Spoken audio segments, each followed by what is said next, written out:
Hello everybody, it's shazizz here. After doing yesterday's video with a big question mark on it, I had a aha moment, and as of today I actually had a couple aha moments. So I'm going to call this particular transformer here, a combination of transformers and some tricks here, but I'm going to call it a teaching tool for now.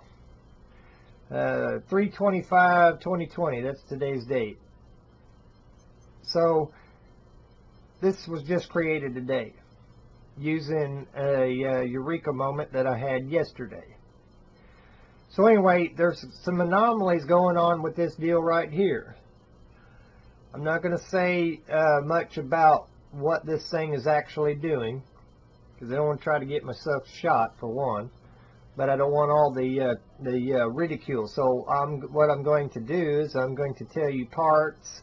I'm going to tell you exactly how I put it together, and then it's up to you if you want to research it any further.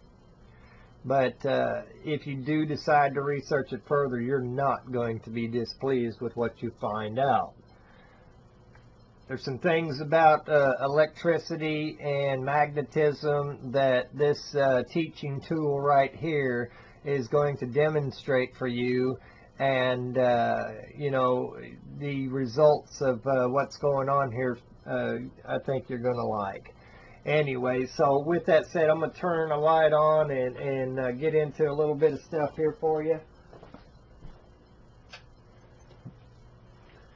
So this might be one you might want to pay real close attention to. So I got this aha moment, and I decided what I was going to do was I was going to test that aha moment to see whether or not my theories were correct or not. And so you can see by the mere fact that it's lit up that it worked.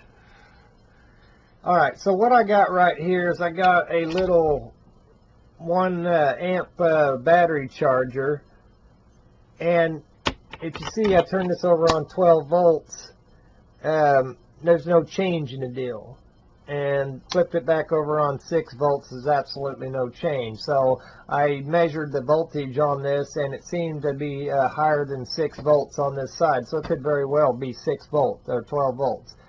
I don't know, but after all, it is, I'm running this direct off a battery charger, and everybody knows a battery charger puts out a little bit more than that battery, so it could very well be 6 volts under a load. But anyway, it's neither here nor there.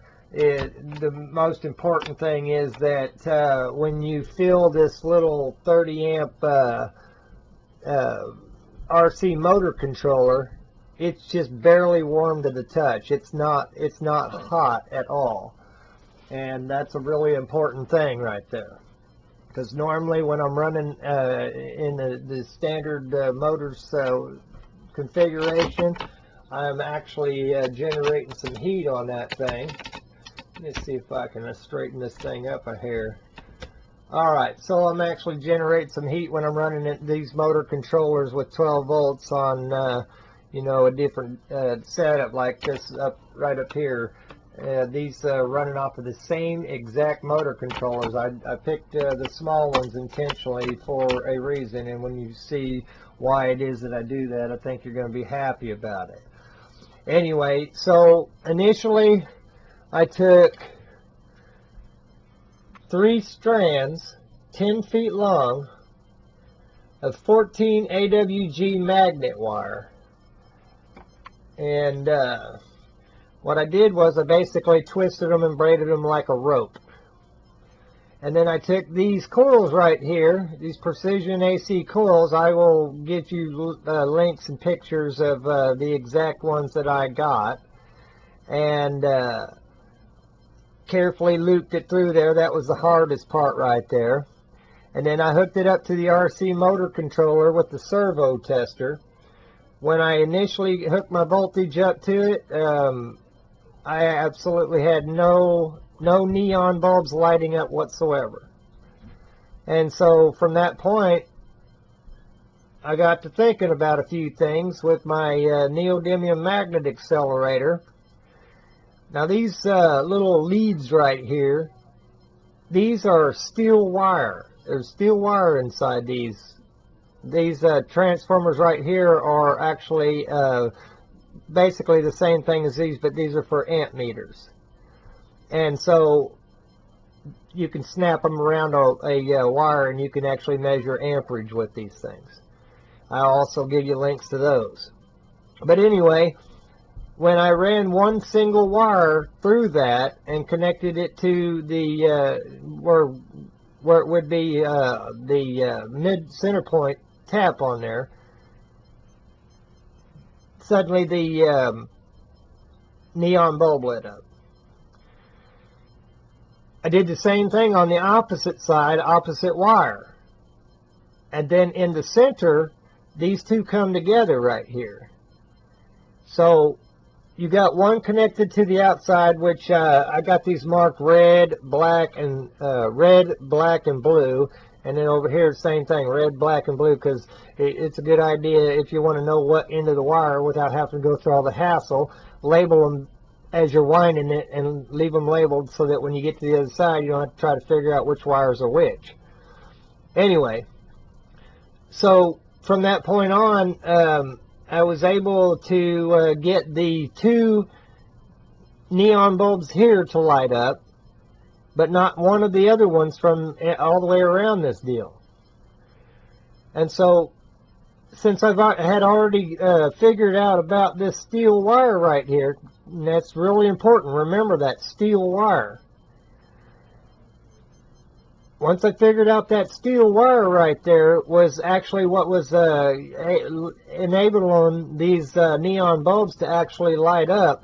And initially, before I had the neon bulb on there, I touched those two wires and they lit me up. And I did the same thing on the other side, which basically I guess I could say I took one for the team. I got lit up pretty good. But either way, from that point on, I took one strand of nickel chromium wire, just one single strand, and ran it through right here, and it's actually running series.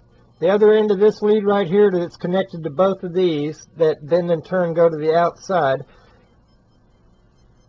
I'll have to draw a diagram and put it on my website. But if you understand what I'm saying right here,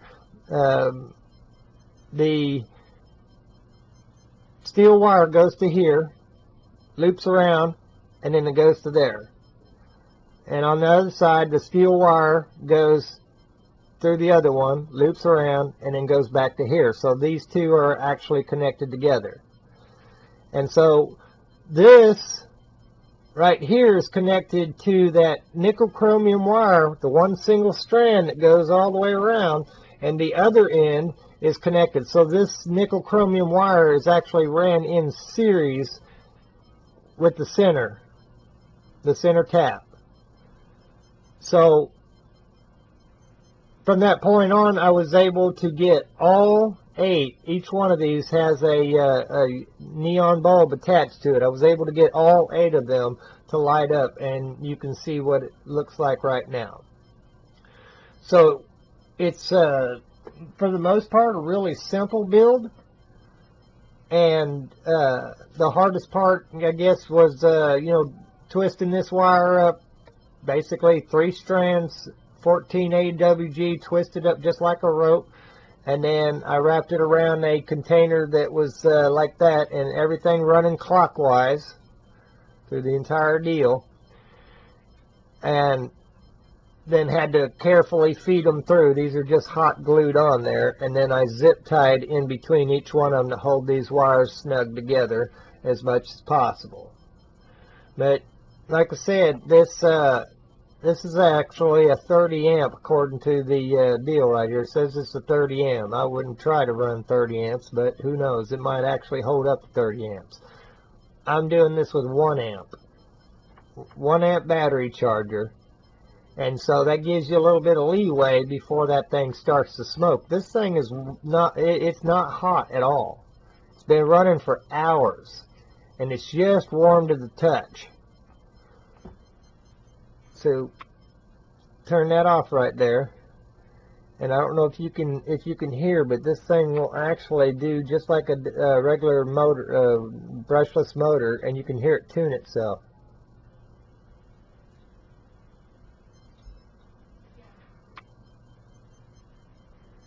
And that's just barely on right there. Doesn't seem to make any difference when I bring it up all the way. So you can bring it all the way down, shut it off.